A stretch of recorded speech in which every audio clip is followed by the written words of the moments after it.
Guys, I'm gonna get us rolling in hopes of maybe even getting us out of here a little early today. I'm Greg Marks. I'm a commercial real estate agent / developer here in the Raleigh market. I've had the privilege of working with the Durham Rescue Mission. I look back, I think I'm going on about 8 years since Pastor Rob and I first engaged and met each other. Some of you guys heard me say before, I love working for the rescue mission. Part of what I do for a living is the buying and selling of large retail centers. And so I'm used to what I say full contact negotiations. And when I'm negotiating on behalf of the Lord, it becomes even a little bit more fun. It's been a good ride. We've got some real good success stories that I hope to share with you guys. If it's okay with you guys, I always like to know who my audience is. So can we take a minute or two and just kind of go around the room and just tell me who you are and what group you're with? Start right here. My name is Brian Begonia. I'm the president and CEO of the Bay Area Rescue Mission in Northern California. Okay. Well, you'll get the award for the furthest out, I'm guessing, Probably. most likely. Probably. Awesome. I'm Lee Harrison. I'm with Veterinary Insurance, the American Drug Group of Carolina. Ernie and Gail Mills, Durham Rescue Mission. I think I know you guys. Lindsay Ashley, Durham Rescue Mission. Awesome. Anna Martin, Sunday Breakfast Mission, food supervisor. Okay. Mahalia Price, Sunday Breakfast Mission, senior counsel. Okay, awesome. Scott Taylor, Market Street Mission in Morristown, New Jersey. Okay. Go ahead. I'm Joel Henry. I'm with Veterinary Insurance Group. We insure a lot of churches and nonprofits and that. And I know Tony. Tito Rowe, CEO of the Downtown Rescue Mission in Huntsville, Alabama. Okay, awesome. First of all, a little bit about my background. I shared with you the commercial real estate piece. Also do a lot of development. The things I am not a tax attorney. I'm not a tax specialist, nor do I pretend to be. So you're probably saying, why is this guy up here going to talk to us about the tax advantages of a potential avenue for groups to be able to acquire real estate? Do any of you guys have any pending real estate acquisitions? You can share a little bit about what you guys are maybe looking for or needing back there? We have a $2 million, 2-acre piece of property that we're buying for a thrift store, and we're in negotiations right now for that property. Awesome. What you're going to learn today will probably most definitely help you in those negotiations. So I'm just going to kind of dive into the deep end here. Article 170 bargain sale, how nonprofits should leverage this important tax deduction. Let me put my glasses on, guys, so Greg can see. So who is Greg Marks? I put my information up here, so if anyone wants to reach out to me after the fact. I don't know if there's an email distribution list that's going out from the conference, but I'll make sure if there is that you guys have that.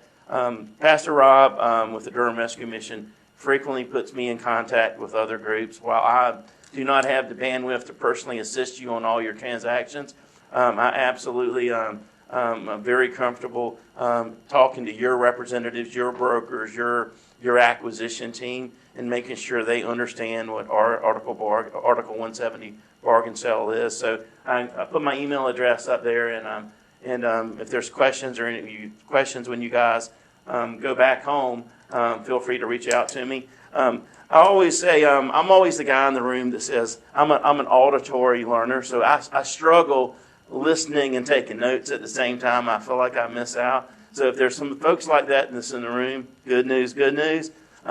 Everything that I'm going to cover here, I got in a one-page cheat sheet for you. So I really want you guys to really more focus on listening to me today if you can. And then everything you really need to know is on this. So Tony, if you can just take one of those and pass them around. It looks like a lot, but it's really not. Again, Greg Marks is not a tax advisor or a consultant. Everyone's tax situation are different and should be discussed with a qualified tax consultant. Mr. Will Anderson, my friendly attorney, said, Greg, you need to put your clarifiers in there to make sure that you stay out of trouble here. So I did that. So what is an Article 170 bargain sale? The Internal Revenue Code bargain sale is a transaction which allows a property owner to sell a property to a nonprofit entity formed under 501c3 below market and receive a charitable contribution, income tax deduction. Transactions can be structured where the seller, donor can receive part cash and part tax deduction. The IRS allowed this method, was enacted in 1917 and predates 1031 exchanges, if any of you guys know what 1031 exchanges are. Annually, there's about $8 billion of transactions that are done in the United States on an annual basis using the Article 170 bargain sale. So requirements for a bargain sale transaction. Well, let me kind of just back up a little bit. So why would a seller give a nonprofit a discount to potentially sell their property? And we're going to kind of get into that a little bit. The biggest reason is that the seller of a property has significant tax advantages by selling to a nonprofit. And let's just keep this moving. Buyer must have significant income, that the tax advantage has value. There are times where I've engaged with particular groups on the acquisition of the property where the seller maybe didn't have a large tax liability. And if they don't have a large tax liability, then this may not have much value. The good news is most of the time if you're acquiring commercial land that you're going to build a thrift store or some other entity on, typically they're owned by business people. Typically they're owned by entities or commercial corporations. And almost always they would have the value of needing or wanting the potential tax advantages that we're going to get into here again. The buyer must be a federally recognized nonprofit entity, and the appraisal must be done by a certified appraiser. An appraisal must be performed by an independent appraiser within 60 days of the transaction and must meet the standards of the Internal Revenue Code 170 and Publication 161. And we're going to get into what all that means. The IRS does have a PDF that talks about this in detail. I did put a link to that here, and what I'm going to, when I get into the details, I'm going to kind of get into the summary of this. So types of appraisals for real estate. There are really three different types of appraisals, or four actually. A fair market value appraisal. What that means is an appraiser looks at a property, looks at the comparables out in the market, and comes up with a value for it. Okay, there's a comparable sales market allows the subject property with similar property sold, very similar to the fair market value. And then there's what they call the capitalization of income. Like the property that the Durham Rescue Mission owns in Roxborough, we wouldn't give it a brick and value. We would give it a value based on the value of the leases that are associated with the property, because the property's worth more for the value of the leases than it is for the cost of brick and mortar. Okay, but the type of appraisal that we would want to use for the bargain sale is the highest and best use appraisal. Okay, I'm going to give an example because we've chased a couple of these opportunities. In most markets, you're seeing a lot of dark Walgreens, where maybe there was a Walgreens on the corner. And usually what happens is when Walgreens comes into a market, if there was another pharmacy brand in the market, Walgreens historically has gone and bought them, shut them down, and they're paying lease on all these dark stores that are out there. So when we're chasing particular properties, a highest and best use appraisal would look at that dark Walgreens, and it wouldn't say, well, what's the corner worth? What's the dirt worth? What's the buildings worth? It would say, what is a fully leased Walgreens worth and what is it selling for on the aftermarket? Okay? Why is that important? Because for the bargain sale transaction, the government is intentionally allowing the person that's working with the 501c3, they wanted to have a maximum value number, because the higher that value, the higher the potential tax deduction. And some of the examples I'm going to give you guys here in just a second. In summary, if an owner of a property has substantial income and subsequent tax income liabilities, or expects to have a taxable income in the next 6 years, the after-tax benefit received on the Article 170 bargain sale could be advantage for the seller. In addition to the cash received at closing, the seller would also receive an added benefit of a charitable contribution to a qualified nonprofit entity for the difference between the cash received and the amount the appraisal came under the guidelines of the IRS publication 561. Appraised value, plus the added benefit, once the property is transferred, the owner is no longer liable for property taxes, maintenance, or other responsibilities for the real estate property. This is really where I want to spend most of my time today, as a real world example, because I'm a guy, once I see the example of, okay, that's great, it's a lot of information, but this is what it means to you guys. This is a property that the Durham Rescue Mission purchased here locally.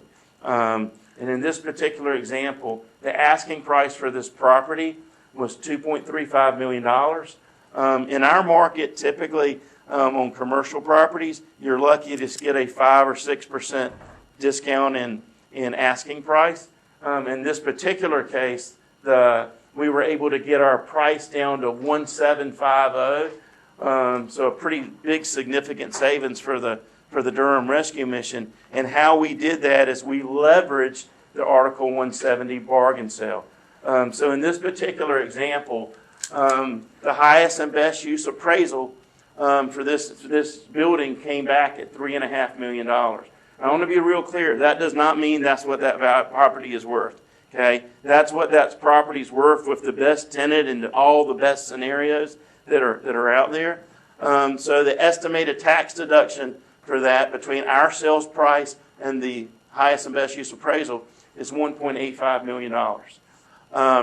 Based on a federal tax rate of 35% and a state tax rate of 5%, the value of that deduction is $740,000. So that's $740,000 real dollars that that this entity is not going to have to pay in taxes. So it's real dollars that they're getting. They're just deferring it from Uncle Sam. They're keeping dollars that they would be paid elsewhere. So the total value of this transaction to the seller is now $2.49 million. It's more than his asking price, and the mission got $800,000+ off the price. This is an example only. Every seller and tax situation is different, but this is why you guys, when you're looking to acquire properties, you need to make sure that whoever you hire to professionally represent you guys is fully aware of what an Article 170 bargain sale is. Because it's significant. I mean, literally without the bargain sale transaction, I think we've been lucky to get this at 225. It was significant. A lot of times when your brokers or you guys, I don't know if you have a real estate professional that represent you guys or whether you guys are negotiating any of these deals yourself. Part of my job is when I'm calling on an entity for the Durham Rescue Mission is to make sure I educate that broker on the other side of the deal of what this is. Because a lot of times it sounds almost too good to be true. Okay? It really does. But you've got to educate them on what this is. That's one reason I printed all these one-pagers for you guys, just to have a resource or a tool to be able to share with a broker over there to get your broker up to speed so that he can kind of set the stage for there. But as you guys can see, you think this was a win for the mission? Absolutely. Was it a win for the seller? Yeah. When you can create win-wins, that's when you get deals done. You'd be amazed at the groups that don't understand this or leverage this in their negotiations. And I want to be real clear, that is the time to do it. You got to leverage it during your negotiation, during your offer process. You don't do it after you've negotiated a price, because then you're just giving them a tax advantage and really getting nothing in return. I always try to position it when I'm representing the rescue mission. Excuse me. I explain it up front, and I also explain that if we don't believe that this should be counted as a bargain sale, the mission's not going to participate in it. Meaning that I'm not going to give him his great price and the big tax reduction, because the mission decides when they sign the tax form that we'll get into just a second, the value that they're saying, yes, we are a part of this bargain sale transaction, and it takes both entities to be able to do that. Is there a limit to the discount the seller can give by the IRS? Sellers, none. It's the value of the deductions based on the highest and best use appraisal. Another piece that I would probably try to educate you guys on is there's times I have to educate my appraisers as well to make sure they fully understand what I'm looking for. Okay? My appraiser needs to know that I'm looking for a highest and best use, and this is an appraisal that they're rarely asked to do. Okay? Nobody asks for a highest and best use because it really don't mean anything except when you're trying to get a tax deduction. Okay? So so there's several parts of just educating the people that are out there. If you Google Article 170 bargain sale appraisers, you'll find that there's appraisers in this country that specialize in bargain sale appraisals. They get what the end goal is, so you don't have to educate them, explain it. They're a little bit more expensive for them to do that, but typically the seller's the one that's going to pay for that, not the 501c3, the buyer. So it's really, so again, why would a nonprofit and seller want to engage in a bargain sale? In this particular case, the buyer was able to purchase the property $600,000 below asking price, 25% reduction in price. Again, in our market, 5 to 7% is usually about as much of a discount as you're going to get if it's really at a market price. The seller will receive a value of almost $2.49 million when you factor in the bargain sale price. That's $140,000 above their asking price, and that's based on the discounted price and the value of the tax deduction. Again, a win-win for both parties. Mechanisms for a seller to claim the bargain sale deduction. It's real simple. Every time someone makes a donation to your organization, you're already using this form already. IRS Form 8280, the appraiser and the nonprofit. That's it. It's not real complicated at all. The appraiser is the one putting the value on it, so there's no risk or no one's going to ever come back to the 501c3 and say, where did you guys come up with that value? How do you, if there's any justification? That's the appraiser's job to do that. Again, you guys have seen this. I just put an example in there. So when does a nonprofit position the Article 170 bargain sale in a transaction? From the very beginning. Your broker's got to educate that seller, because your seller, again, is going to say, that's too good to be true. And you know what? It sounds like it is too good to be true. But if it's leveraged correctly and properly, there's big advantages to that. And I want to be real clear. Not all properties this is going to have a lot of upside value. For some properties, the highest and best use value is not much more than what the asking price is of it now. Rarely is that the case, but sometimes that's the case. When you're buying previous commercial buildings, on almost all those cases, you would have the potential value here. So again, from the very beginning, before I put an offer on the table, I email this as a PDF to the broker on the other side of the deal. The example that I had in my PowerPoint, I cut and paste that and put it in my email, because I want to educate them that this is legitimate, it's real, and if we work together as brokers, we can create a win for both your client and my client, which is the end goal here. Questions, comments, real world examples. I know this has been kind of high level, so I apologize for that, but anytime you're talking about taxes, it's never fun. So if I wanted to create a postcard and mail it to all my donors, to just at least alert them to Article 170 what would the headline say? It's all your homemade money. Yeah, that's a great question. I need to understand like why you would, unless you're trying as a nonprofit trying to buy the property of all those folks that you would be mailing those to. I'm trying to understand when you Well, would. I just want to, if folks are not aware of it, but they are thinking about selling anytime in the near future, I would want them to know that, we might be interested, the commission might be interested in your property. We don't know who you are or where you are at the moment. But if you're thinking about selling, we'd love to talk to you first. Because this might be an advantage to you and to us. Yeah, I'd probably put something in simple letter. We're interested in your property. We're a nonprofit, selling to a nonprofit.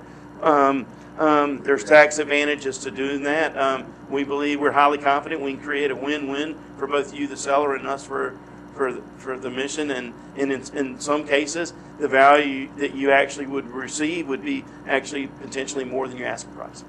And I'd put it in a letter and send them out and send it and see what kind of reaction you get. My only thing with that is I'd be a little concerned sending that to my donors because I get postcards in the mail all the time. I'll buy your house, Yeah.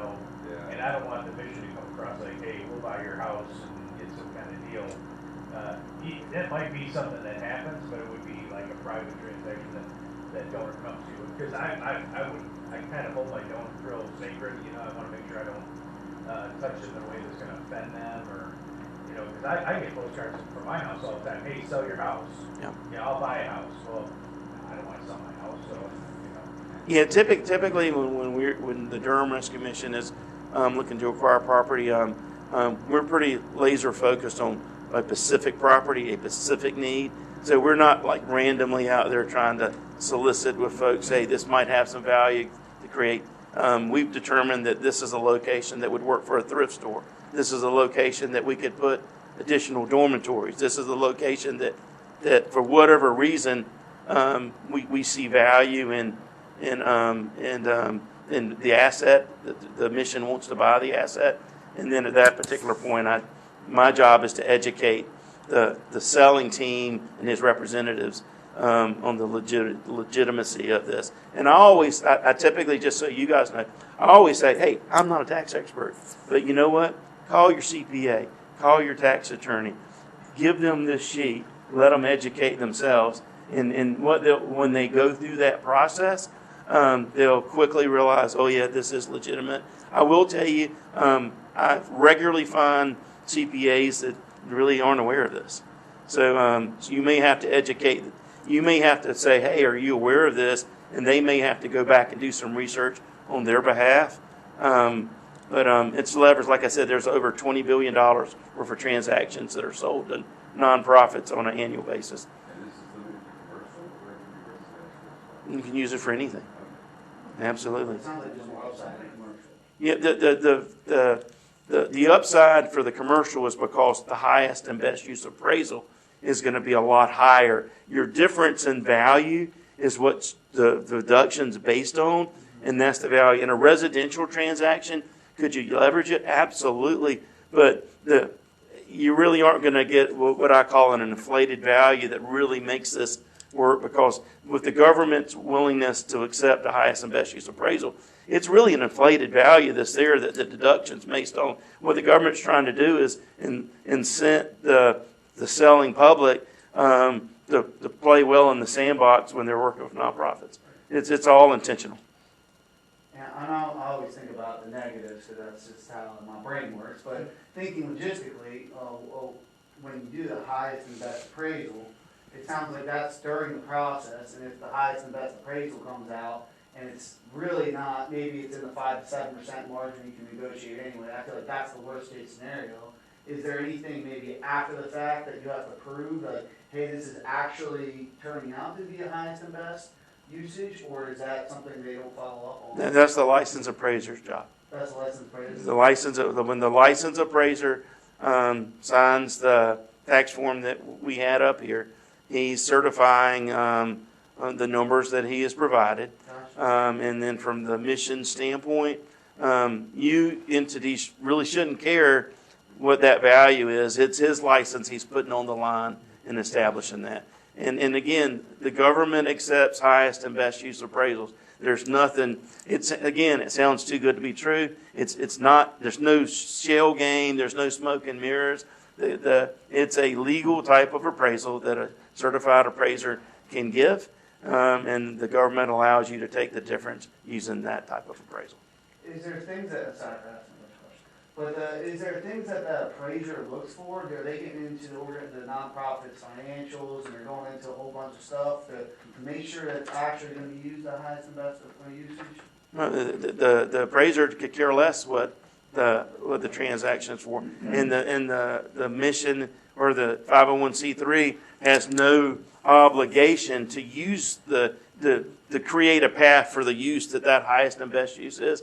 That's only a mechanism to assign a value that the tax deduction can be based off. We actually used one of those appraisals when local government was going to try to buy our property, and they did the highest value. So when the local government came and bought our property from us, they used that appraised value that was a higher value. Because how do you value a mission, right? I mean, you're going to say, well, that mission's only worth 10 cents on the dollar compared to a regular, but they came in and paid the high value because that's what that appraisal. But the appraiser took all the responsibility for what the appraisal was. We didn't have to worry about what the appraisal was. We paid for their fee, and then they take care of all the legalese on the other side of it. I had a question too about if you have groupings of property. So we're looking at doing some longer term housing units with transitional housing, but there are fourplexes and eightplexes that we buy as a group. They're not all one property. Can that still be grouped together, or how would that work? Yep, absolutely. Your appraiser would just do an appraisal for the properties as an assemblage. It's done all the time in commercial real estate. And duplexes would be considered still a commercial offering in most cases. Would that make the appraisal price go up? Or You know, matter to you anyway, because the seller's paying for that, right? Yeah, the seller pays for that, so it typically doesn't matter to you as the buyer. Yeah. Again, where you've got to get your head around your value for the assemblage, you probably negotiated a lower price because you're buying 5 units instead of 1.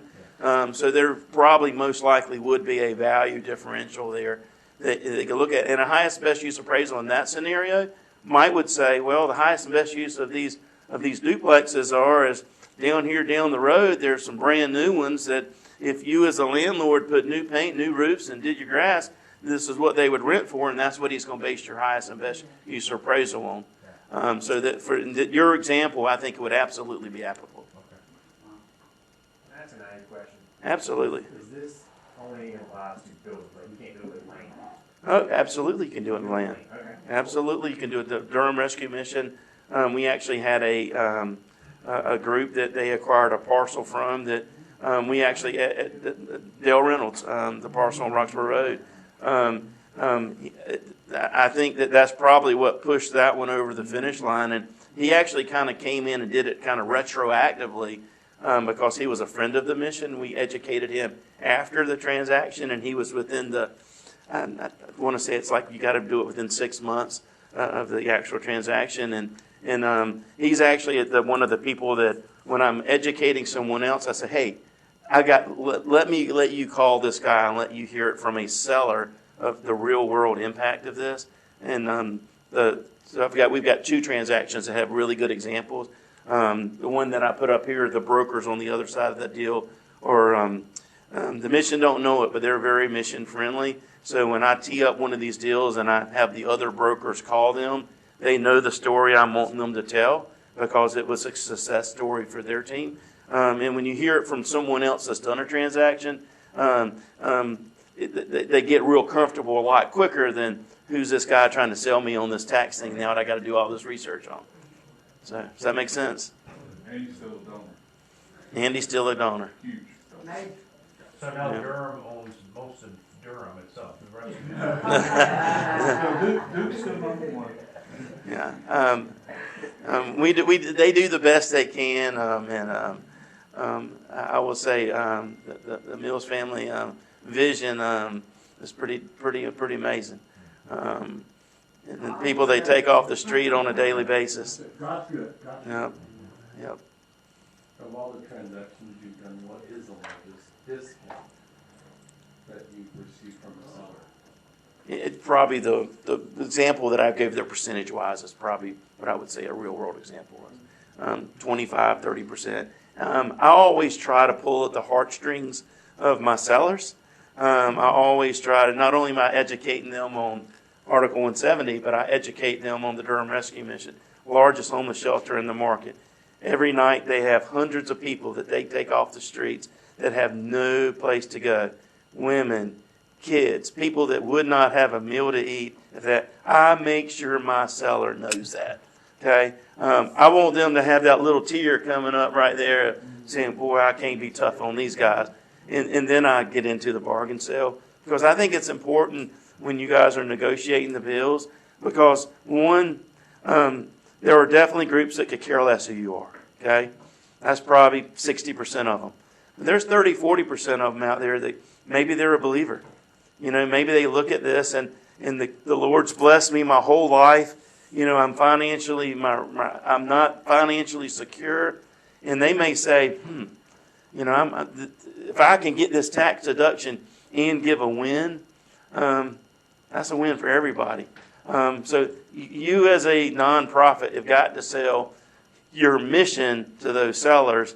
And I don't want to say you almost guilt them or make them feel guilty to not be so tough on the other side of the deal. But I promise you, I do that every single time. I give a commercial for the Durham Rescue Mission every single time on every aspect of what we're doing. They've got a parcel that I'm helping them sell right now that they were going to put a thrift store. We ended up getting another location, so we're going to sell the parcel. And Chick-fil-A is interested in this land. Very first thing I did, I said, let me educate you on who the seller is.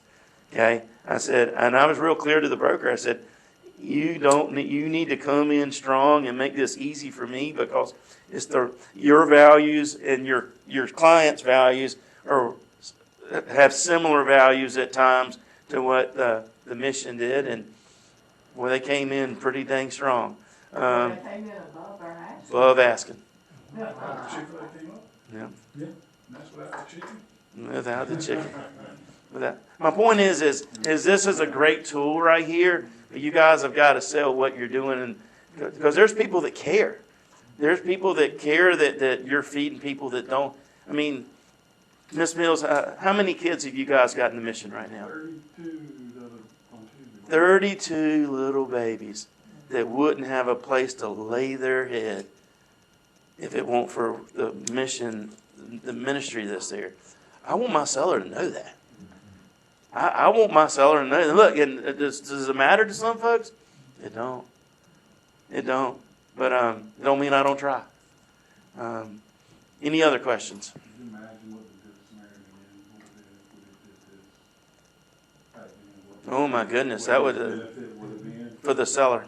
The preacher made him feel bad about the rescue mission and got it for $7.50 a square foot, a 6,000 square foot facility used for our women's division. They were going to have to tear it down. I mean, he was going to lose it. Well, it was the bag of the land. Yeah, but it would have been, if we went in, the best use could have been a 5-story hotel. What kind of value could he have got? But we didn't know that. We didn't have Greg back then. We didn't have Greg right there. He was still in school. And y'all cannot have that.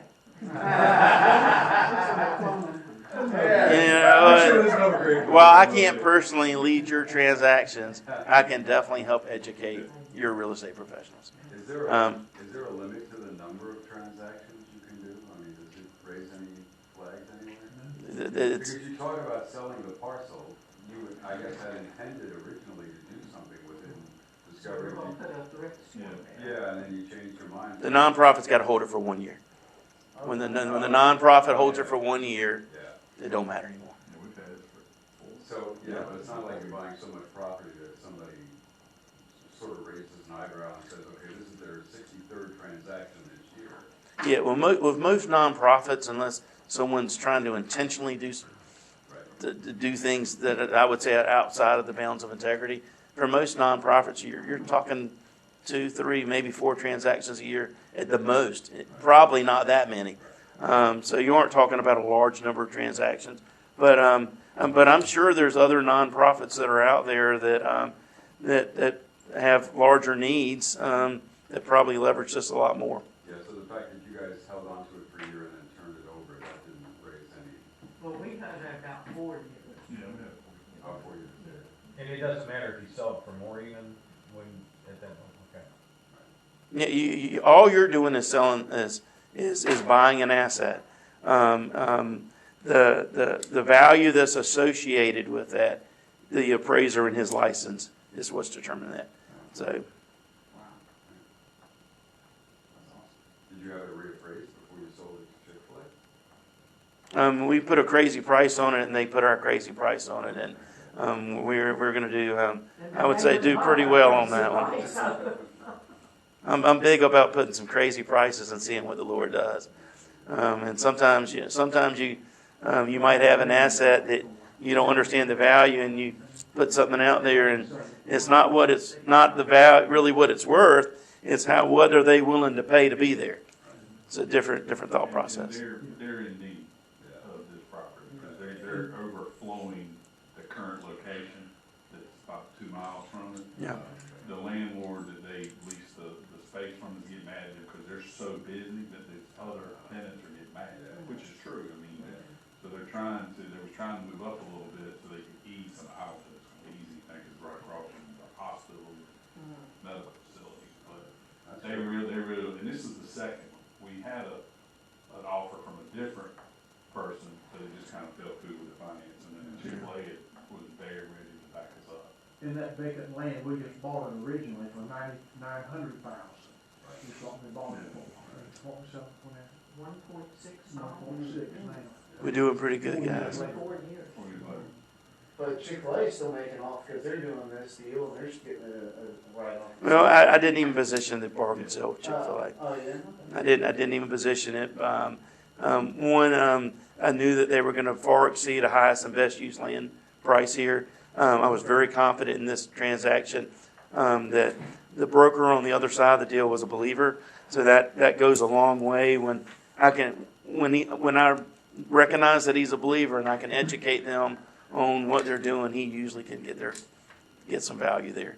In Chick-fil-A corporate, I think they know they're overpaying Still for goes this. for chicken for a lot. That's it. I'm gonna have to ask for that. Chick-fil-A is a believer too. I'm gonna have to ask for that. That's a great thought.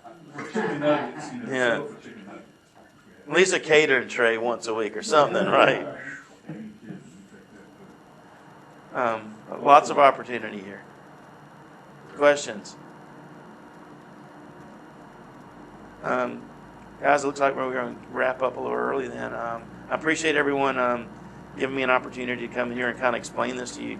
Again, I encourage you guys, I do not mind being reached out to. Okay, it might take me a day or two to circle back. I'm just being transparent, but I always will circle back. And if for some reason I don't, send me that second email. That means it was a busy day when I got your email standpoint. So chase me down or call me. Like I said, the biggest value I think I could bring to the folks in the room outside of the Durham Rescue Mission is just educating your broker on what this means and how you guys can leverage this. Like in your market, and this could be huge when you guys acquire stuff, just for how crazy the real estate is in your market, especially if you're looking at the highest and best use value. When there should be any acquisition you guys make this should be on the table. So,